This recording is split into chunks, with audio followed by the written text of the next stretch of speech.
Ah, Lisa, the Grandmaster's letter is just on the table. Traveler, Paimon, it's been a long time. Apologies, I didn't get the chance to talk with you during the meeting just now. If you don't have any plans in the immediate future, why not stay in Mondstadt for a while? We'll be celebrating the Weinlesefest very soon. Don't be deceived. Jean may appear very composed, but she's been missing you both terribly recently. Lisa... I'll leave you to catch up. I'm going to read my letter. Yeah, Mondstadt's where our journey began after all. We have a lot of fond memories here. Master Jean, neither of us really knows anything about this Weinlesefest. Could you tell us more about it? Yes, of course. The Weinlesefest is an ancient Mondstadt festival just like Ludi Harpastum and Windbloom. In addition, it's the most important part of the fall. Each fall, the west wind blows in Mondstadt.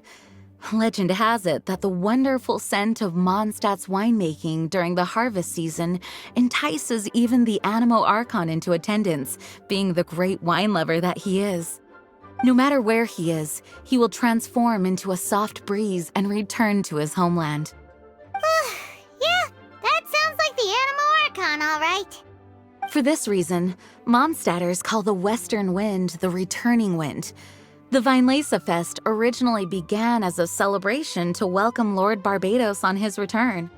In the past, every household would brew fresh wine around this time of year and keep it sealed at least until Windcoming Day during the following year's Weinlesefest. Uncasking the sealed wine is a symbolic way of inviting the Animo Archon to share a drink. Legend holds that if the Animo Archon is satisfied with the taste of the wine, he will summon a gentle breeze to richly bless the people. Knowing him, it was probably blessing them with more good wine the next year. That's a good question. But there's really no way of knowing.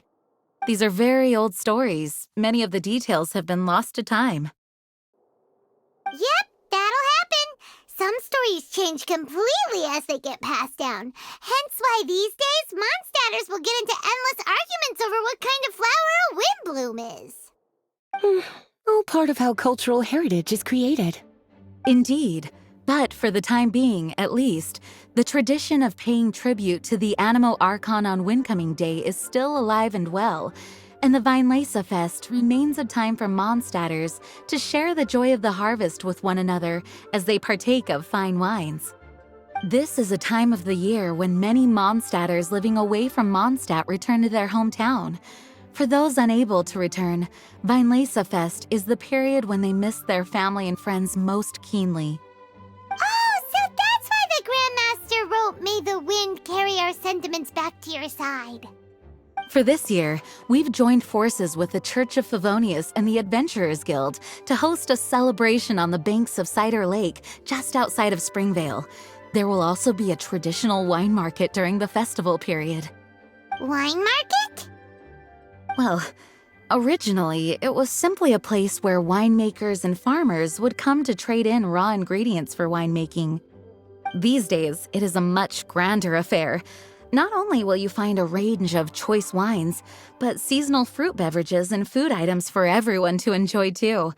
A lot of people also sell secondhand goods and handicrafts at the market.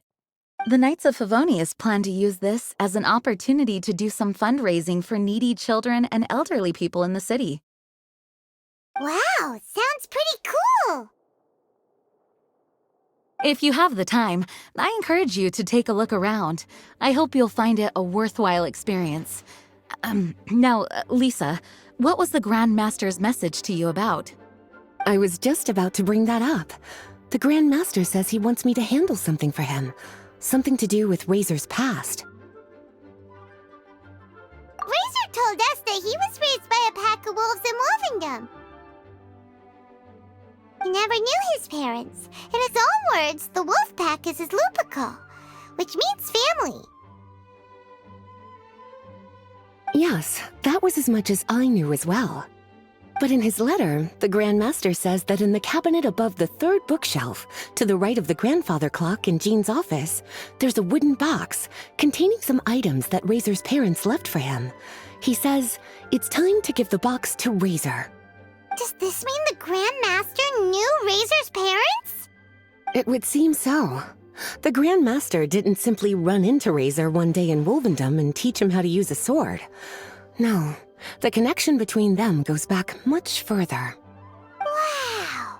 Well, come on, let's go find Razor. He'll be pretty excited to find out something about his true parents. Oh, cutie, nothing escapes your eyes, does it? For the child who never met their biological parents, this kind of conversation is always a difficult one, even for the most well-adjusted. By contrast, Razor grew up in Wolvendom and has had very limited contact with human society. Who knows whether he's ready for this or not? I'm sure the Grand Master will have given due consideration to Razor's circumstances. Perhaps he felt that now would be the most appropriate time. That's a good point. Okay, cuties, can I leave you to break the news to Razor? He thinks of me as his teacher, so he might not open up to me if he gets upset. But you are his trusted friends. I think it makes more sense for him to hear about this from you. Thank you, sweetie. Try to be as encouraging as you can. Someone his age needs all the love and support they can get.